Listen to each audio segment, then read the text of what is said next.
it's Time Out with Michael, and we are getting so close. 20 days left, and you know, we're almost into out of the 20s, and we're gonna soon be into single digits and out of double digits. So, man, we're almost there. We're getting so close, and I just hope that you guys are enjoying the ride and enjoying these videos like I am. I love the history. I love talking about it, and I wish there was more, and we can elaborate more on things in the comments if you want to below. Talk about the things that maybe I've missed, or maybe just expand on what I have talked about. So with that, 2001 is here. We're 20 years ago in Walt Disney World. They were celebrating a century old December their 100th birthday. So they really were just going off a bunch of things that was really awesome. They did a ton of things at all the parks, and we'll get into that. Cinderella Surprise had a show, and they did that over in front of the castle. It was a lot of fun, dancing, and they brought out the villains, they brought out the heroes.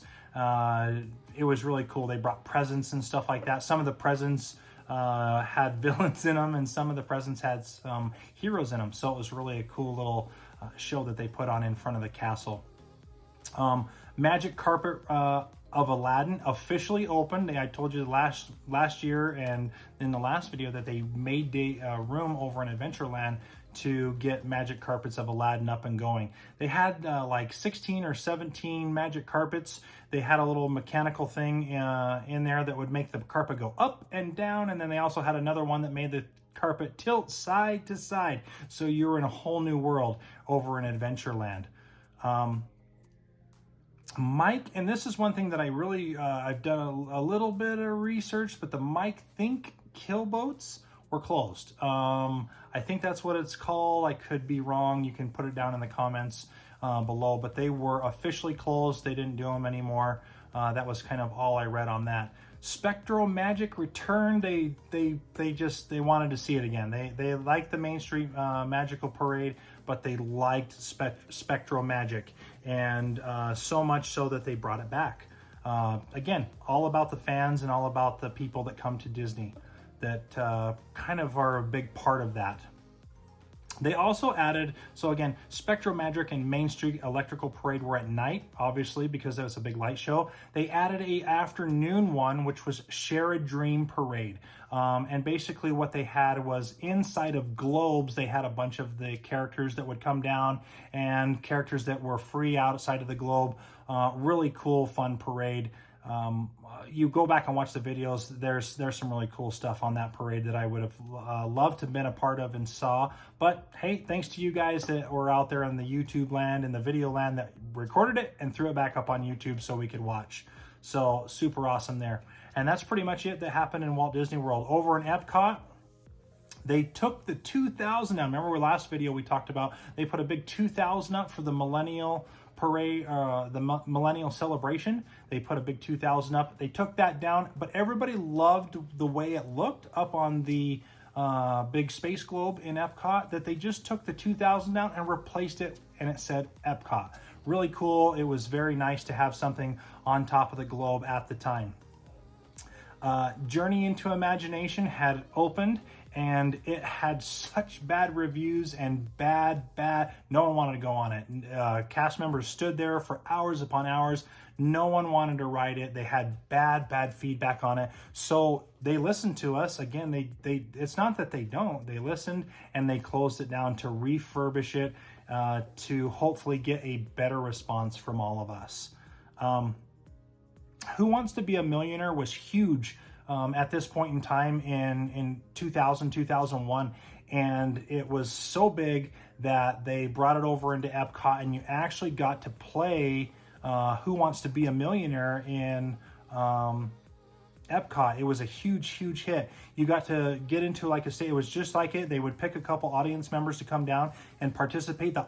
Every audience member got to participate as well. They had a little A, B, C, and D, and then you got to have multiple 2 questions taken away, and then you got to have there was another freebie that you got as well. And then instead of phone a friend, they had phone a stranger. So they would have a cast member walking outside of Epcot, and they would phone this Epcot person. This Epcot person go grab a complete stranger and say, "Hey, you're on Who Wants to Be a Millionaire inside the show house, and we need to ask you a question because somebody's stuck." And so they did that, and it was really a lot of fun. There was a lot more to do with it. You actually won cool prizes: a hat, a shirt, a pin, and then if you got 32,000 points, I think that was the highest that you could get. If you got to that and you were the winner, you actually got to go to a live show in New York, showing and recording of Who Wants to Be a Millionaire. So a lot of fun stuff that they did there. They also debuted Playhouse Disney. Playhouse Disney was a huge thing. They took down, I can't remember what they took down, but they did take that down to introduce Playhouse Disney. Put that in the comments if you can remember what show that Playhouse Disney replaced.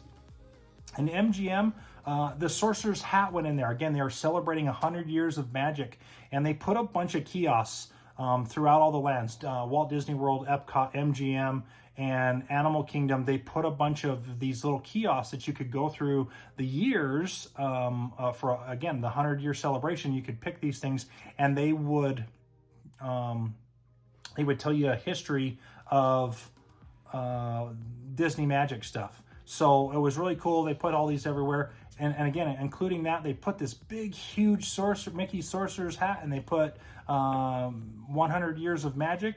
It was 121 feet tall, and they put that in there. They did One Man's Dream. A ride came into MGM, Playhouse, just kind of an attraction, and it was all about Walt Disney and One Man's Dream, and it went back into some history stuff, and really cool. The Mulan Parade, so they replaced the parade in MGM quite a few times. They had Hercules, and then it was replaced by, no, there was one before Hercules, and then Hercules came, and then Hercules was replaced by Mulan, and then Mulan was replaced by Stars and Motor Cars. And so basically what they did is they put all the Disney characters in really cool cars. So like the Little Mermaid, they had like a seashell that was being pulled by the seahorses. At one point they put in Milo and I can't remember. It was an off-the-wall Disney movie. If you can tell me who Milo is from, we'll send you a prize package your way. Anyway, they put a special thing in there that came, and it was only there for a short, limited time, and then they took it out. But, Mickey was in an old-fashioned car, 1920s fashion car. They were all in suits and like they were going to the movies. So it was really a cool parade.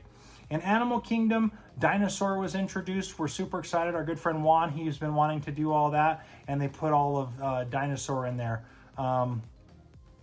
So during this time, this was a tough end of Walt Disney's season, and Walt Disney World specifically. This was the year that the Twin Towers were attacked on September 11th, and all of our prayers go out to those who lost their lives or lost someone in there. And it was just a super hard time for our country. Now, at that point in time, Walt Disney World was closed. They didn't tell anybody why or how or what was going on.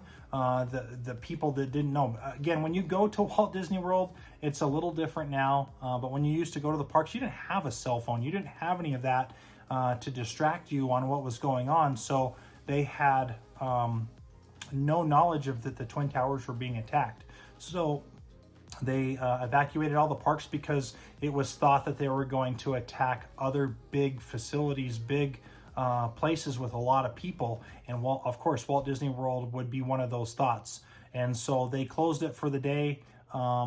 Around 10 or 11 o'clock, I believe, is when they closed it. It closed down for the day, and it reopened again the following day, September 12th, but with very low numbers of attendance because, again, people were very nervous and scared, and they had a right to be.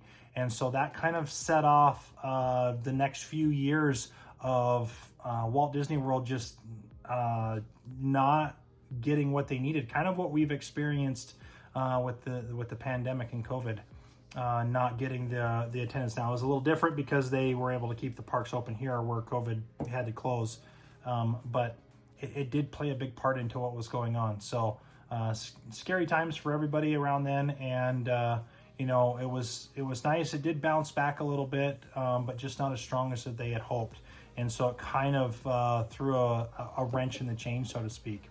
So that's what happened 2001, 20 years ago in Walt Disney World. So we only have 20 days left. We're getting closer to the single digits, and then I'm so close. Oh, I'm excited. So join us on Facebook, join us on Instagram, join us on YouTube.